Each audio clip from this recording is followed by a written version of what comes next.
Hello बच्चों, let's read the question first. A gene locus has two alleles A capital and small a. If the frequency of dominant allele capital A is 0.4, then the frequency of homozygous dominant, heterozygous and homozygous recessive individuals in the population will be. तो हमें बताना है population के अंदर जो frequency होगी homozygous dominant, heterozygous और homozygous recessive individuals की पॉपुलेशन के अंदर, एंड में फ्रीक्वेंसी दी हुई है डोमिनेंट अलील ए की. बहुत ही इजी सिंपल क्वेश्चन है. यहाँ पे जो की कॉन्सेप्ट आपको पता होना चाहिए just to solve this question is Hardy-Weinberg equilibrium. Hardy-Weinberg equilibrium. Hardy-Weinberg equilibrium के अंदर जो दोनों फ्रीक्वेंसी होती हैं, यानी कि frequency of dominant Aleel, frequency of dominant अलील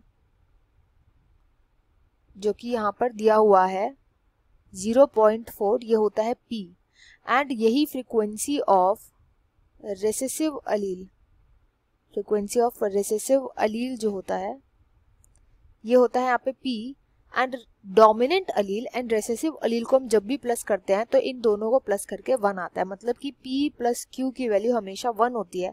तो Q जिसको कि यहाँ पे रेसेसिव अलील बोला गया, इसकी वैल्यू होगी 1 minus Q, that is 0.4 minus 1, और तो ये वैल्यू आ जाएगी 0.6, और ये आ जाएगा Q के बराबर, क्योंकि इसको हम Q मानते हैं. फिर अब डोमिनेंट अलील की फ्रिक्वेंसी आ गई, हमारे पास रेसेसिव अलील की फ्रिक्वेंसी आ गई. नेक्स्ट स्टेप होगा इसके बाद, अब हमें इसके बाद निकालना है कि जो फ्रीक्वेंसी है होमोजाइगस डोमिनेंट का मतलब हो गया पी स्क्वायर का मतलब हो गया 0.4 इंटू 0.4, जिसकी वैल्यू आ जाएगी 0.16. तो ये कैपिटल ए की वैल्यू होगी.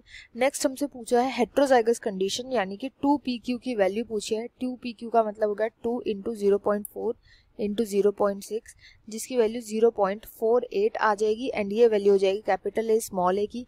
देन लास्ट पूछे होमोजाइगस रेसेसिव, यानी कि स्मॉल क्यू का स्क्वायर, यानी कि 0.6 इंटू 0.6 जो कि आ जाएगी 0.36, यानी कि स्मॉल ए की वैल्यू. अब यही सब वैल्यू देख करके हमारा जो राइट आंसर है वो हो जाएगा option A. I hope you understood well. Best of luck and thank you.